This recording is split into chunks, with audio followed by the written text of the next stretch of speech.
আমার মুসলমান ভারত বিশ্বনবী আলীকে ডাক দেব, আলী তুমি কোথায় যাও? আলী রাদিয়াল্লাহু তাআলা বলেন, ওগো নবীজি, আমি তো খাস খানের জন্য বাইরে এসেছি।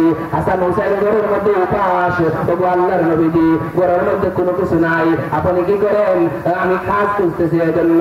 আর তখন নবী করিম সাল্লাল্লাহু আলাইহি সাল্লাম আলী রাদিয়াল্লাহু তাআলাকে ডাক দিয়ে বলেন, ওরে আলী, তুমি খাস খানে যাওয়ার আগে ওই দেখো সামনের মধ্যে একটা খাজুর গাছ আছে, ওই খাজুর গাছকে গিয়ে তুমি বলিও আমি বিশ্ব নবীজি বলেছি তোমাকে খাজুর দেওয়ার জন্য। হযরত আলী রাদিয়াল্লাহু তাআলা ওই মরা খাজুর গাছের কাছে চলে গেলেন। মরা খাজুর গাছে চলে যাওয়ার পরে আলী রাদিয়াল্লাহু তাআলা ঘরের মধ্যে গিয়ে দেখেন গাছটা কিন্তু মরা, গাছের মধ্যে কোনো খাজুর নাই। আলী রাদিয়াল্লাহু তাআলা মনের মধ্যে কথা চলে আসলো, গাছের মধ্যে তো কোনো খাজুর নাই, কিভাবে গাছ থেকে খাজুর পাইব? এই কথা বলে আলী রাদিয়াল্লাহু তাআলা চিন্তার মধ্যে পড়ে গেলেন। আবার চিন্তা করতেছেন, নবীজি আদেশ করেছেন, নবীজির আদেশ আমি মানতেই হবে। আলী রাদিয়াল্লাহু তাআলা খেজুর গাছকে বলেন, ওরা খেজুর গাছ, বিশ্ব নবী বলেছেন তুমি খেজুর দেওয়ার জন্য। এই মুহূর্তে খেজুর গাছকে নবীর নাম উচ্চারণ করেছেন, উচ্চারণ করা মাত্রই সঙ্গে সঙ্গে মরা গাছ থেকে পাকা খেজুর জমিনের মধ্যে পড়ে গেছে।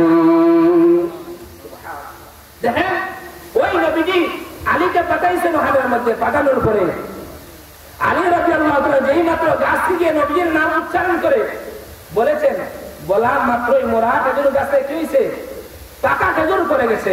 ওই আলী রাদিয়াল্লাহু তাআলা খেজুর গুলা বাড়ির মধ্যে নিয়ে গেলেন। খেয়াল করে শুনেন, এই ঘটনা বলে শেষ করে দিচ্ছি। বাড়ির মধ্যে খেজুর গুলা নিয়ে গেলেন। খেজুর গুলা নিয়ে যাওয়ার পরে 2-3 দিন ধরে উপাস। হযরতে ফাতেমাকে বলছেন খাও, খেজুর খাইছেন। খাওয়ার পরে হযরতে ফাতেমাকে বলছেন, ফাতেমা তুমি অনেক দিন হয়ে গেছে আমার কাছে কোনো কিছু চাও নাই, আজকে তুমি আমার কাছে কোনো কিছু বলো, আমি তোমাকে আনিয়ে দেব। সুবহানাল্লাহ।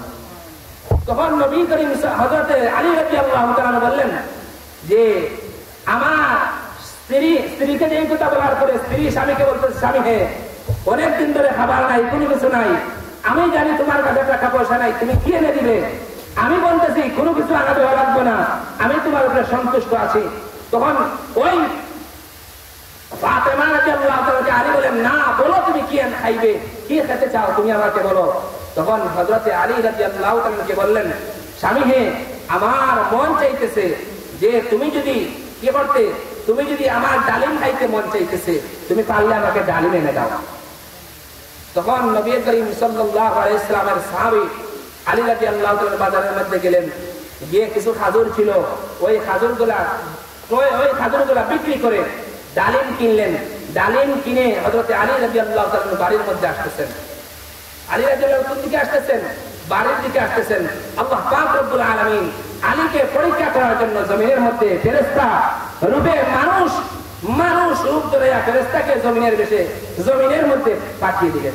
যাও দেখি আলীর কাছে তার স্ত্রীর মহব্বত বেশি না আল্লাহ তাআলার মহব্বত বেশি, এই পরীক্ষা করে তুমি চলে আসো। তখন আলী রাদিয়াল্লাহু তাআলার কাছে চলে আসছেন। আলী রাদিয়াল্লাহু তাআলার কাছে যাওয়ার পরে আলী রাদিয়াল্লাহু তাআলা বললেন, আলী রাদিয়াল্লাহু তাআলা দেখা যায় একটা ফকির ব্যক্তি আয়েশা বলে, ও আল্লাহর নবীর সাহাবী আলী, 2-3 দিন 3-4 দিন হয়ে গেছে, অতিবাহিত হয়ে গেছে, খাবার খাই না, আপনার কাছে কোনো কিছু থাকলে আমাকে দেন। আলী রাদিয়াল্লাহু তাআলা বললেন, আমার কাছে বর্তমানে দেওয়ার মতো কি আছে? ডালিম শুধুমাত্র আছে, আর কিছু নাই, এতে তোমাকে দেওয়া যাবে না। তখন খেয়াল করে শুনেন, ওই ফকির ব্যক্তি আলী রাদিয়াল্লাহু তাআলাকে বলতেছেন, আলী রে তোমাকে বলতেছি আল্লাহর ওয়াস্তে আমাকে দাও। কি বলতে? আল্লাহর ওয়াস্তে। যেই মুহূর্তে আল্লাহ তাআলার নাম উচ্চারণ করছে, আলী রাদিয়াল্লাহু তাআলার পকেট থেকে ডালিমটা বাহরিয়া অর্ধেক ডালিম ওই ব্যক্তির হাতের মধ্যে দিয়ে দিয়েছেন। সুবহানাল্লাহ। অর্ধেক ডালিম খাওয়ার পরে ওই ব্যক্তির সঙ্গে বলতেছি, আবার আলী রাদিয়াল্লাহু তাআলাকে বলে, ওগো আলী আপনাকে বলতেছি আল্লাহর ওয়াস্তে দাও, আমাকে ওই বাকি ডালিমটা তুমি আল্লাহর ওয়াস্তে দাও, যদি দাও এই বাকি ডালিম খাওয়ার পরে আমার পেটটা ভরে যাবে। যেই মাত্র আলী রাদিয়াল্লাহু তাআলার কাছে আল্লাহ তাআলার নাম উচ্চারণ করেছেন, আল্লাহ তাআলার নাম উচ্চারণ করা মাত্রই আলী রাদিয়াল্লাহু তাআলা বাকি অর্ধেক ডালিমটা তার হাতের মধ্যে দিয়ে দিলেন। সুবহানাল্লাহ। আলী রাদিয়াল্লাহু তাআলা বাড়ির মধ্যে গেলেন। খেয়াল করে শুনেন, কথার মধ্যে কিছু মনোযোগ থাকে বলতে পারবেন। বাড়ির মধ্যে বার থেকে কোন উদ্দেশ্যে বাইরে হয়েছিলেন? স্ত্রীর জন্য ডালিম নেওয়ার উদ্দেশ্যে বাইরে হয়েছিলেন। বাড়ির মধ্যে গেলেন।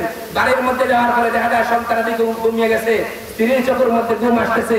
আলী রাদিয়াল্লাহু তাআলা আনহু স্ত্রীকে বলেন, হে আদরের স্ত্রী, হে ঘুমিয়ে যাই, শেষ রাতে তাহাজ্জুদের নামাজ পড়তে হবে। কিন্তু দেখেন ফাতেমার মনের মধ্যে, আমার স্বামী বাজারের মধ্যে ডালিম আনার জন্য গেছে, কিন্তু বাজার থেকে আসার পরে ডালিম দিচ্ছে না, এর মানে স্বামী আনতে পারতেছে না। যদি এবার স্বামীকে যদি বলি, স্বামী হে তুমি আমাকে ডালিম দাও, আর স্বামী যদি ডালিম দিতে না পারে, তাহলে স্বামীর মনের মধ্যে কষ্ট আসবে। এর জন্য হযরতে ফাতেমা আলী রাদিয়াল্লাহু তাআলাকে এই কথা বলছে না। হযরতে আলী রাদিয়াল্লাহু তাআলা ফাতেমাকে নিয়ে ঘুমিয়ে যাচ্ছেন। এমত অবস্থায় যখন রাত গভীর হয়েছে, তখন দেখা যায় কে চলে আসছে, দরজার মধ্যে এসে করাঘাত করতেছে। তখন হযরতে আলী রাদিয়াল্লাহু তাআলা বলেন, এত রাত করে কে দরজার মধ্যে চলে আসছো? তখন হযরতে সালমান ফারসি রাদিয়াল্লাহু তাআলা ডাকতে বলেন, ও আলী, আমি সালমান ফারসি এসেছি। বলে কিসের জন্য এসেছো? বলে তোমার জন্য ডালিম নিয়ে আসছি। হযরতে আলী রাদিয়াল্লাহু তাআলা দরজা খুললেন। দরজা খোলার পরে হযরতে আলী রাদিয়াল্লাহু তাআলা ডালিম গুনতেছেন। খেয়াল করে শুনেন, হযরতে আলী রাদিয়াল্লাহু তাআলা কি করতেছেন? ডালিম গুনতেছেন। কিভাবে ডালিম গুনতেছেন? 1 2 3 এভাবে ডালিম গুনতেছেন। গোনার পরে দেখা যায় যে এখানের মধ্যে 9টা ডালিম। কয়টা ডালিম? 9টা ডালিম। তখন আলী রাদিয়াল্লাহু তাআলা খেয়াল করে শুনেন, তখন আলী রাদিয়াল্লাহু তাআলা বললেন যে আমি আল্লাহ তাআলার রাস্তায় একটা ডালিম দিছি, আল্লাহ দিলে আমার রাস্তায় 10টা ডালিম দিবে। কয়টা? একের বদলা কত? 10। এত আল্লাহ তাআলা যদি জান্নাত থেকে আমার জন্য ডালিম পাঠাইছে নবীজির কাছে, তাহলে আল্লাহ তাআলা দিলে একের বদলা 10 দিতে, 9 তো দেওয়ার কথা নয়। এত আমি আল্লাহ তাআলার রাস্তায় একটা ডালিম দিছি, আল্লাহ তাআলা আমাকে 10টা দিবে, এই তুমি 10টা আমাকে ডালিম দিয়ে দাও। হযরত সালমান ফারসি রাদিয়াল্লাহু তাআলা বলেন, ও ভাই আলী, আমি তোমাকে পরীক্ষা করার জন্য একটা ডালিম লুকিয়ে রেখেছি, নাও নাও নাও, তুমি আল্লাহর রাস্তায় একটা ডালিম দিয়েছো, আল্লাহ পাক রব্বুল আলামিন জান্নাত থেকে তোমার জন্য 10টা ডালিম দিয়ে দিয়েছে। সুবহানাল্লাহ। ওই আলী রাদিয়াল্লাহু এত গরীব সাহাবী, ওই গরীব সাহাবীর কাছে হযরত নবী করিম সাল্লাল্লাহু আলাইহি ওয়াসাল্লাম সাহাদাত সালামীকে পাঠাইছেন কত দিরহামের জন্য? 200 দিরহামের জন্য। হযরত আলী রাদিয়াল্লাহু তাআলা কি করলেন? 200 দিরহাম দিলেন। 200 দিরহাম দেওয়ার পরে ওই 200 দিরহাম নিয়ে আসলেন। শেষ করে দিচ্ছি 5 মিনিটের ভিতরে। ওই 200 দিরহাম দিয়ে দিলেন। ওই 200 দিরহাম হযরত সাহাদাত সালামের কাছে নিয়ে আসলেন। নিয়ে আসার পরে হযরত নবী করিম সাল্লাল্লাহু আলাইহি ওয়াসাল্লাম সাহাদাত সালামকে বিবাহের বাজার করার জন্য বাজারের মধ্যে পাঠাইলেন। যাই হোক, এখানের মধ্যে রেখে দিচ্ছি, যেহেতু ওয়াজিনে কেরাম, অনেক ওয়াইজে কেরাম, এলাকার সর্বস্তরের মুসল্লিয়ানদেরকে বলছি, আপনারা এই মাহফিলের মধ্যে চলে আসেন। এই যে জায়গার মধ্যে মাহফিল হচ্ছে, ওই জায়গার মধ্যে খেলা হয়, ওই জায়গার মধ্যে অনেক কিছু হয়, কিন্তু আজকে না হইয়া ওখানের মধ্যে দিনই মাহফিল হচ্ছে। আপনারা সকলেই মাহফিলের মধ্যে চলে আসেন। মাহফিলের গুরুত্বপূর্ণ মাহফিল, যদিও মাহফিল ছোট, কিন্তু আল্লাহ তাআলার কাছে অনেক গুরুত্বপূর্ণ, শানওয়ালা, শওকতওয়ালা মাহফিল।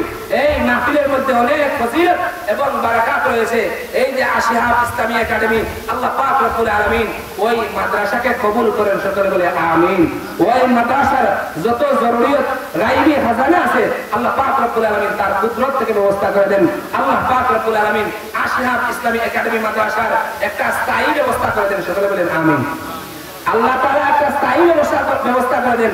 আল্লাহ পাক রব্বুল আলামিন যা আলোচনা করলাম, আলোচনার মধ্যে যা ভুল হয়েছে আমার পক্ষ থেকে, যা শুদ্ধ হয়েছে আল্লাহ তাআলার পক্ষ থেকে, আমার ভুলগুলা ফেলে দিয়া আল্লাহ তাআলার শুদ্ধগুলা গ্রহণ করার তৌফিক দান করুক। আমিন ওয়া আখিরু দাওয়ানা আলহামদুলিল্লাহ।